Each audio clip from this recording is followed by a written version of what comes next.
ஏற்கனவே நான் இது குறித்து பதில் கூறியிருக்கிறேன். அது முழுக்க முழுக்க அவர்களின் உட்கட்சி விவகாரம் அல்லது அவர்களின் குடும்ப விவகாரம். அதிலே நான் கருத்து சொல்வதற்கு ஏதும் இல்லை. ஆனால் இன்றைக்கு நடுவராக சென்றிருப்பவர்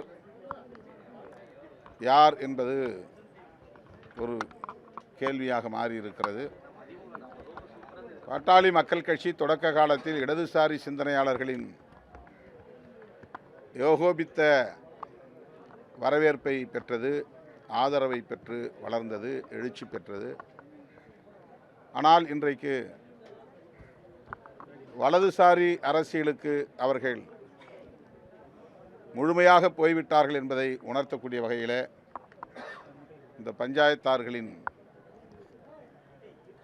முயற்சி வெளிப்படுகிறது. பாட்டாளி மக்கள் கட்சி இடதுசாரி அரசியலால் தான் எழுச்சி பெற்றது என்பதை இன்றைக்கும் ஜனநாயக சக்திகளாக இருக்கிற அனைவரும் நன்கு அறிவர்.